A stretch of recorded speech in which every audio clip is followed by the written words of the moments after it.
This is really an adventure tale about the love of learning and the power of community.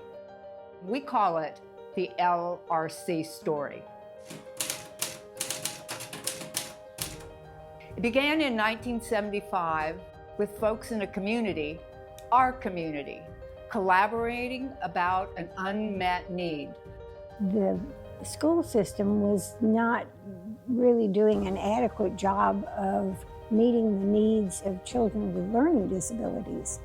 We saw the need for a network of tutors who could help these children with their various needs. I like to think that the center started as a seed growing in the hearts and minds of some parents. I don't think anybody knew how it would actually grow. The office staff was small. It was on the second floor of the Dixieland Mini Mall. We often had board meetings, but couldn't all fit in there, so we went to Strollo's restaurant in the next block. The director at that time was Beth Miller, and she decided we need a bigger space. And she convinced the board that we needed to purchase property. So we did. We found a house on McDonald and Missouri. I remember the Publix trucks pulled up and threw everything we owned into the truck and hauled it all over to our new home that we were so excited about. Today, we would have called this a community-driven initiative, but back in those days, they just called it an NRI, identifying a need, cultivating resources, and harvesting the impact. In 1980, the Polk County School District reached out for help for services for its special education students. We had to find new funding streams in addition to the wonderful support from the United Way and the Polk County School Board. And I reached out to the Edith Bush Charitable Foundation, and they provided us with a $50,000 grant. In Chapter 3, the 1990s, the new decade demanded a strategic review of LRC's mission and funding. Community partners provided resources and advocacy. I ran a tutoring program through that, recruiting tutors throughout the county and placing them with students, writing their learning plans. We were working out of a nice old historic home on Missouri Avenue, and we needed more space for classes, for staff. It was a risky time. The financial crash was about to happen. The real estate market had already taken a dip. Purchasing that building on South Florida Avenue that we're in now, it made it even easier for us to partner with organizations and for clients to see who we are. Chapter 4 finds the Learning Resource Center reaching out to all of Polk County in the early 2000s, trying to connect to all students needing help. I have worked with all ages. I love to see people learn and grow and succeed.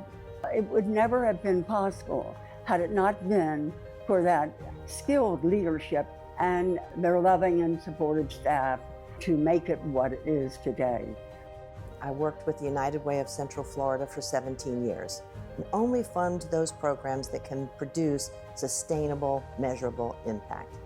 And Learning Resource Center certainly did that. I've toured their program, their Camp Readies, their tutoring sites many times over the years, and saw that Camp Ready was a place where they built a foundation for lifelong learning. Camp Ready teaches its skills through cooking, music, movement, art, and literacy. It is a hands-on approach to teaching children things that would make them successful in kindergarten. We started with one site in Lakeland, quickly grew to 2 sites the next year, and with the support of United Way and donors, at one point we had 11 sites. A few months later, COVID hit and the world closed down. Our drive was to make sure that we could still provide tutoring to students whatever way we could. We also had 300 or 400 tutors that relied on Learning Resource Center to supplement their income. We started doing everything virtually. We were able to keep the doors open and keep going. With strong board leadership, LRC moved through the real estate collapse and COVID. Students needed additional professional education more now than ever. What I found is that when I started doing the tutoring, the one-on-one with LRC, is because we do such small groups, is I really got to make a connection. A lot of times tutoring and that extra help is for the upper class. And I always enjoyed working with LRC because it felt much better to be able to work with all types of kids and not feeling like this kid's getting a leg up because they can afford it. I struggled with math. My mom really didn't know what to do at the time. I was a low-income kid, so my family really didn't have the means or the resources to be able to pay for a private tutor. The Learning Resource Center had a program at the school on site that would provide one-to-one tutoring. They meet parents where they're at financially, but more importantly, they meet your child where they're at, and they help you to grow from there. We are reaching as many students as we possibly can, but the need is growing faster than our funding. This is where you come in. Every gift, every hour, every dollar writes the next chapter. With your help, the story will never end.